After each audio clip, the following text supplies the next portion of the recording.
shortly after we got off the show, I believe, is when it was reported that Sean Payton was hired by the Denver Broncos. This is nuts. So the Saints and Broncos are finalizing compensation return for Super Bowl winning head coach Sean Payton. This is from yesterday, I believe. Yep. This clears the way for Payton to sign with the Broncos. And it's reported he's getting between $17 and $20 million a year. Ooh. And the Broncos are giving the Saints a first-round pick this year, which is the number 30th pick overall, and they're swapping a 2024 third-round pick for a second-round pick, correct? Yes, they get the Broncos get the third-round pick. The Saints get the second round.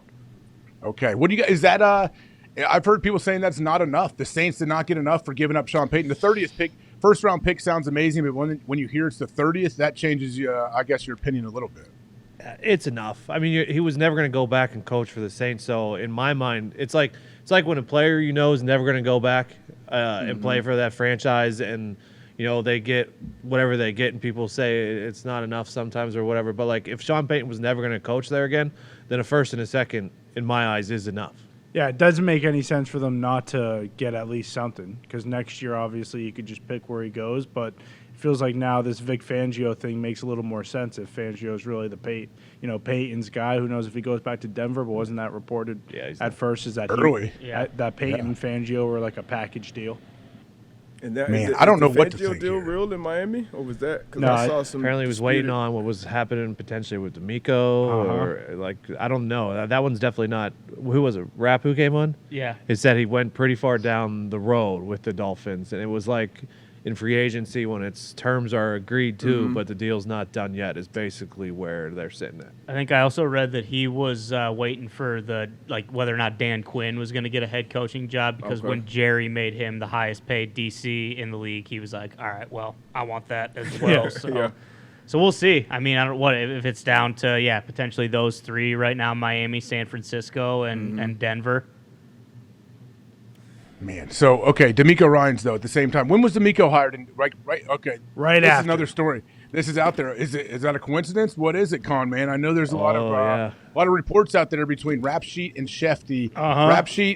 Rap Sheet is saying that the Broncos spent all day yesterday trying to hire D'Amico Ryans again before he recommitted to the Texans. When he agreed to terms, they moved and finalized with Sean Payton.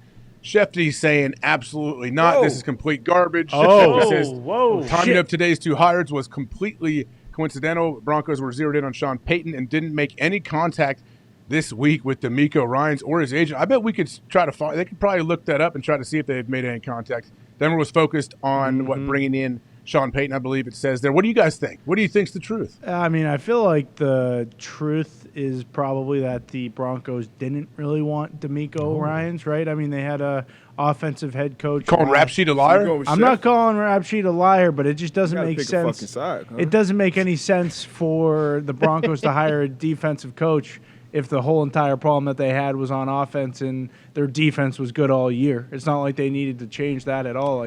But they're bringing in a guy to set the culture and kind of set the team, be the CEO of the team, aren't they? Yeah, but it didn't. Is the culture the problem, or is Russell Wilson being bad at football the problem? I don't know if there was ever a situation. Chicken or the egg? Yeah, exactly. I don't know. It didn't feel like that was the situation in Denver. They were competitive, and there was never any noise coming out about the team hating each other. Actually, there was no noise coming out about the team, and that was the problem. Is that no one is saying anything backing up Russell Wilson. But I don't think D'Amico Ryans to Denver is ever a thing, so I guess I am.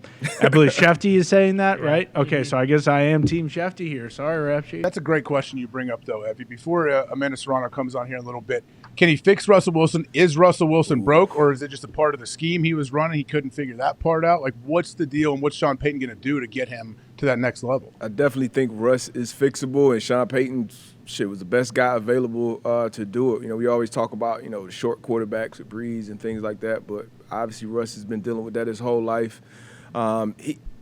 The fall off he had last year was just so crazy that I feel like it had to be a one-off. That was an outlier to me. It's a confidence thing, you think, D-Butt? Sorry to cut you off. It felt weird, he didn't know where to go with it. It was awkward. It's got to be something between the ears. And I know he lost his mental coach or something like that, and obviously that was big for him. You saw it on the film, but even though everybody might not love him as a teammate, he's a great guy when it comes to preparation, visualization, knowing the playbook, and he almost looked like a late round rookie out there playing in the NFL was just too fast for him. Didn't know where guys were going. So I think Sean Payton and his scheme will definitely help him. I asked the stage here during the break, like, how many games does Russ win next year? I think Ty said 11. 9. 9? Yeah, I had 11. Okay, I Connor had said 11, 6. and then you said, and Tone said 6. So I don't know. I'll say around that 10. Yeah, and that mental coach is a big deal. Von Miller mentioned it about He about how big that guy actually played in both their lives. So like that is definitely a thing. I think also you got to consider maybe Nathaniel Hackett had no idea what he was doing. Obviously, that was something. Even though or he had no idea what he was getting into. Like Russ wasn't what he thought he was. And that's definitely part of it. But I feel like there were still flashes of Russ. Like even against the Colts. Against the Colts when they lost 12-9 on Thursday Night Football, there were even some plays where he would like run out of the pocket on the run and put a ball right on a guy. And then it was like, oh, okay, so he can still do it. Yeah. Maybe Payton can help. And then they lost Tim Patrick. He was their number 3 wide receiver. They paid him a boatload of money right before the season. So he gets back. Yeah, he's fast as hell. And they still have a lot of the defense, right? You know, they lose Bradley Chubb, but they still have Surtain and Simmons and dudes over there. That guy from Ohio State who played really well. So I think the Broncos are going to make a run at it. I really do. I mean, that division's impossible to very, very tough to win in. Obviously, 2 teams already went there, and if the Raiders get like a Jimmy G or something, maybe they become a completely new team too. But I think he'll do well. I really do. I think it is interesting, though. It's going around right now when you look at Sean Payton's like career resume compared to Mike McCarthy's, and it's almost identical. Oh, yeah. McCarthy, I think, has been to the playoffs 3 more times, but the perception that like McCarthy is kind of just like a big dumb dipshit who lucked into having Rodgers be his quarterback, and you know, you look at everything. But I think that's why, you know, like, I don't know, not everyone's saying it, but it's like, is Sean Payton really as good as everyone is giving him credit for, or is part of that kind of just like almost like a lackluster amount of candidates this year? Like, because it really did seem like he was up here, and then everyone else, in terms of at least on the offensive side of the ball, is kind of way down here. And that's what kind of happens when you. I feel like at least when you step away from the game, like you step away and then you're like, okay, now you're the bell of the ball. This guy's out. He's got a Super Bowl championship. He beat Peyton Manning in that Super Bowl.